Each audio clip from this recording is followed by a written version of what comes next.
샬롬 샬롬 샬롬. 하나님 사랑합니다. 여러분 주 안에서 사랑합니다. 오늘 사사기 8장 말씀이죠. 1절에서 마지막 35절까지 내용으로 하나님의 다스림 이란 제목으로 함께 은혜를 나눠보도록 합니다. 8장 1절에서 보니 이렇게 시작하고 있어요. 에브라임 사람들이 기드온에게 이르되 내가 미디안과 싸우러 갈 때 우리를 부르지 아니하였으니 우리를 이같이 대접하면 어찌 됨이냐 하고 그와 크게 다투는지라. 이렇게 시작이 되고 있습니다. 꼬투리를 잡는 거죠. 한마디로 얘기해서 여호와께서 너희를 다스리시리라 하니라. 하나님 백성은 하나님의 다스림을 받는 사람들입니다. 그런데 그분의 다스림을 받지 않는 면목상에 하나님의 자녀들도 있다라는 것.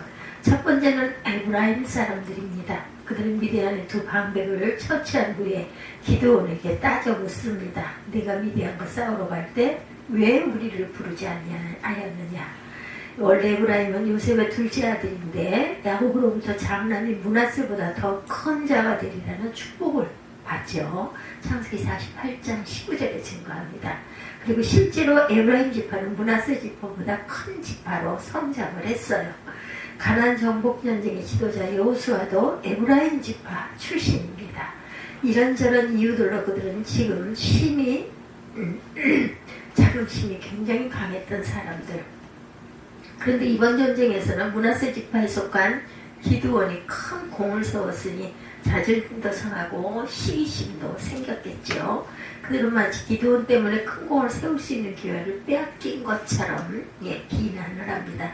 그렇지만 미디안에게 압제받은 7년 동안 이미 충분한 기회가 있었기 때문에 그들의 불평은 생트집과 가까웠어요.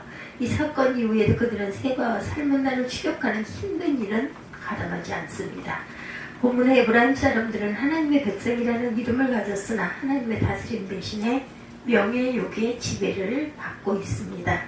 하나님께서 더 큰 복을 주셔서 번성케 하셨다면 감사한 일인데, 그렇기 때문에 항상 내가 더 큰 일을 해야 하고 내가 더 큰 공을 세워야 하고 내가 더 큰 인정을 받아야 하는 것은 아니겠죠. 그런 명예욕에 사로잡힌 사람은 회개해야 할 순간에도 비겁한 변명들을 늘어놓는 것 같습니다. 용기 없던 지난 삶을 감추기 위해서 오히려 다른 사람을 비난하고 불평하지요. 위험을 감수하며 수고하기는 싫지만 더 많이 인정받으려는 그릇된 명예욕이 하나님 백성이라는 이름을 부끄럽게 하고 있어요. 반면에 기도는 온유하고 겸손하게 대답하여 그들의 분노를 풀어주죠. 나 이제 행한 일이 너희의 한 것에 비교가 되겠느냐. 에브라임의 끝물 포도가 아비에셀이 만물 포도보다 낫지 아니하냐 이렇게 얘기합니다. 하나님이 미디안 방백 오렉과 스앱을 너희 손에 붙이셨으니 나의 한 일 어찌 능히 너희 한 것에 비교가 되겠느냐. 죽을 각오로 싸워서 얻은 승리였지만 기드온은 자기를 자랑하지 않습니다. 다른 사람들의 공로를 자기보다 훨씬 더 높이죠. 하나님께서 자기를 세우셨으니 오렉과 스앱도 자기 손에 붙이셔야 했는데 왜 너희 손에 붙이셨는지 모르겠다고 불평하지도 않습니다. 하나님의 주권을 인정하고 에브라임 사람들의 불평까지도 다 수용을 합니다. 만일 기드온도 명예욕의 지배를 받았다면 이러한 태도를 보일 수가 없었겠죠. 기드온은 하나님의 백성이 참된 모습을 보여주고 있어요. 둘째는 스콧 사람들과 부누엘 사람들입니다. 그들은 하나님의 싸움에 동참하지 않았어요. 물론 사정이 있었을 수도 있습니다. 그렇지만 싸우는 사람들을 위해 떡덩이 지원을 할 수 있는 역량은 되었어요. 그럼에도 불구하고 그들은 피곤해진 기드온의 요청을 냉담하게 거절하죠. 세바와 살문나의 손이 지금 멋진 내 손에 있건데 우리가 네 군대에게 떡을 주겠느냐 이렇게 말을 합니다. 세바와 살문나가 쫓기는 형편에 있지만 그들의 병력은 기드온의 300용사들보다 50배나 많은 1만 5천 명가량 10절에 증가하고 있죠. 이때 세바와 살문나가 갑골에 있는데 동방 사람들의 모든 군대 중에 칼든 자가 12만 명이 죽었고 남은 15,000명가량은 그들을 따라와서 거기에 있더라.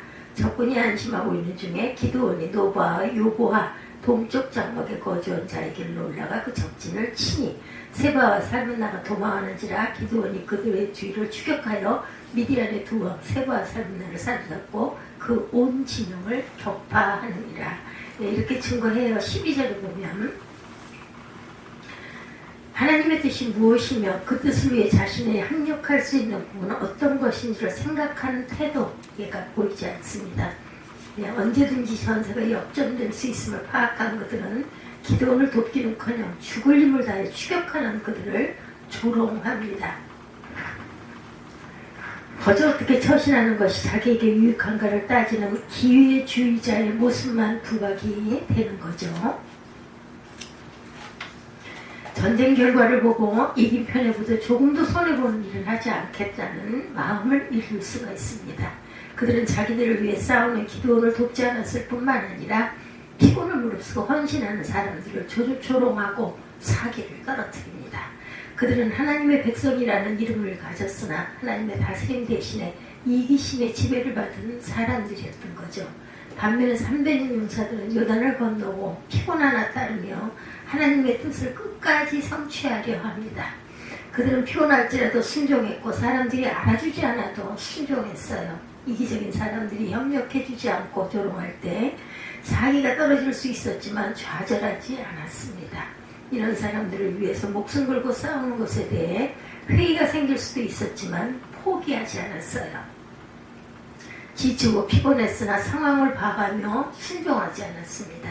그들은 자신들을 선택하신 하나님을 믿고 50배나 되는 적군에게 도전했고 마침내 미디안 두 왕 세바와 살문나를 사로잡고 그 온 군대를 파괴했다. 12절에 이렇게 증거하죠.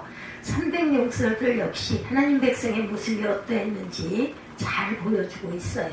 13절에서 17절에 보면 기드온은 패잔병들을 소탕한 후에 숫곳과 분회일 사람들을 방문하죠. 숫곳 성읍 장로들 70인을 잡고 돌가시와 찔레로 숫곳 사람들을 징벌했고 분회일 망대를 헐고 그 성읍 사람들을 죽여요. 13절에서 17절 한번 함께 봅니다. 요아스의 아들 기드온이 헤레스 피탈 전쟁에서 돌아오다가 숫곳 사람 중 한 소년을 잡아 그를 신문하매 그가 숫곳의 방백들과 장로들 70명을 그에게 적어준지라. 기드온이 숫곳 사람들에게 이르러 말하되 너희가 전에 나를 희롱하여 이르기를 세바와 살문나의 손이 지금 내 손안에 있다는 거냐? 어찌 우리가 늘 피곤한 사람들에게 떡을 주겠느냐 한 그 세바와 살문나를 보라 하고 그 성읍의 장로들을 붙잡아 돌과시와 찔레로 숫곳 사람들을 징벌하고 분회일 망대를 헐며 그 성읍 사람들을 죽이니라. 이렇게 나와 있어요. 이에 그가 세바와 살문나에게 말하되 너희가 다볼에서 죽인 자들을 어떠한 사람들이더냐 하니 대답하되 그들이 너와 같아서 하나같이 왕자들의 모습과 같더라 하니라. 그가 이르되 그들은 내 형제들이며 내 어머니와 아들들이니라. 여호와께 살아계심을 두고 맹세하노니 너희가 만일 그들을 살렸더라면 나도 너희를 죽이지 아니하였으리라 하고 그의 맏아들 여델에게 이르되 일어나 그들을 죽이라 하였으나 그 소년이 그의 칼을 빼지 못하였으니 이는 아직 어려서 두려워함이었더라.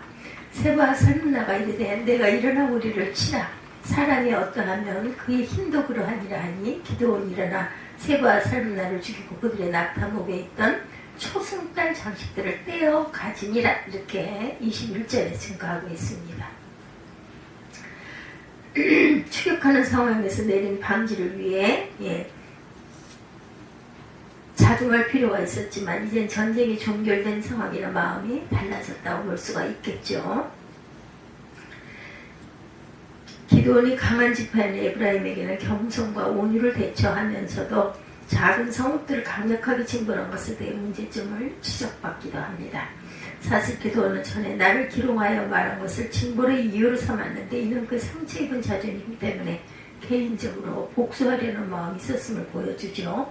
추격하는 상황에서 내린 방지를 위해 자중할 필요가 있었겠지만 전쟁이 종결됐기 때문에 그럴 필요가 없었다. 여하튼 하나님께서는 기드온의 복수심을 사용하셔서 숫곳과 분회일 사람들을 처단하셨어요. 기드온의 적은 군대를 멸시했던 태도는 사실상 300명을 선택한 하나님을 멸시한 태도였기 때문이죠. 300명을 돕지 않았던 것은 그들을 통해 역사하시며 구원하실 하나님을 믿지 못한 때문입니다. 보이지 않는 하나님의 손보다는 50배 전력에 미디안을 통솔하는 세바와 살므나의 점이 더 강력해 보였던 거겠죠. 이기심의 지배를 받은 그들은 어느 편에 서야 할지에 대한 분별력까지 잃고 하나님 백성에 대해 반역적인 태도를 취했습니다.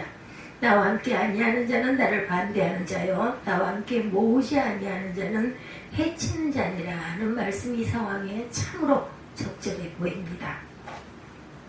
나와 함께 아니하는 자는 나를 반대하는 자요, 나와 함께 모으지 아니하는 자는 해치는 자니라. 숫곳과 부엘 사람들은 하나님 백성을 대적한 미디안 사람들과 동일하게 이렇게 처단이 됩니다.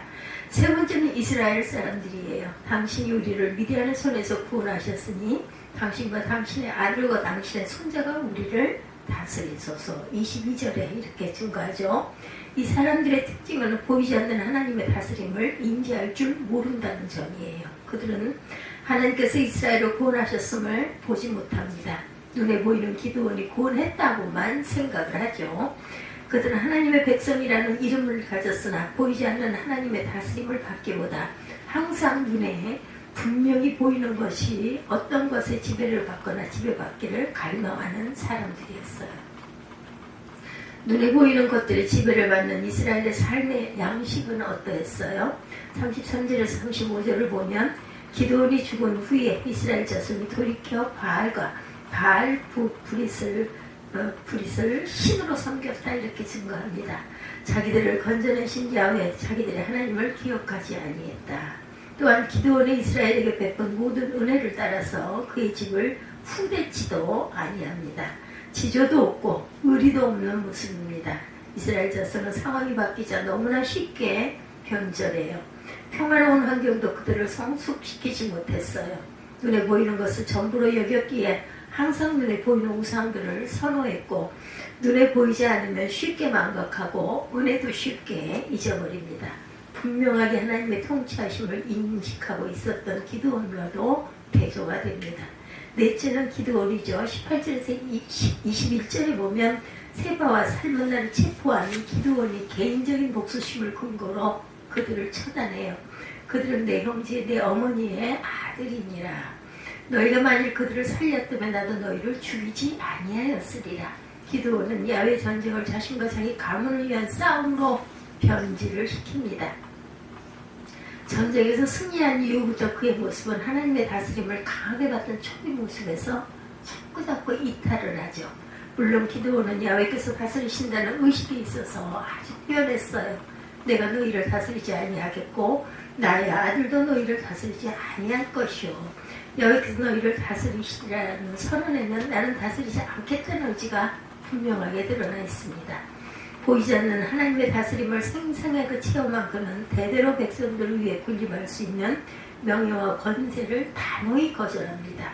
그렇지만 그도 생활의 모든 부분까지 하나님의 다스림을 받지는 못했다. 24절에서 27절에 보면 기드온은 노력한 귀고리를 청구합니다. 1700세겔 약 20kg의 금과 세 달 형상의 장식과 폐물과 왕들의 의복과 사슬들을 얻어 그것으로 에봇 하나를 만들어 자기 성읍 오브라에 두죠. 에봇은 대제사장이 입는 옷으로 우림 툼밈과 함께 하나님의 뜻을 묻는 데 사용합니다. 이제 백성들은 하나님의 뜻을 묻기 위해 성전이나 제사장을 찾지 않아요. 그들은 기드온 집으로 몰려와 금 에봇을 의지하게 됩니다. 집안의 우상을 무너뜨렸던 기드온이 새로운 우상을 세운 셈이죠.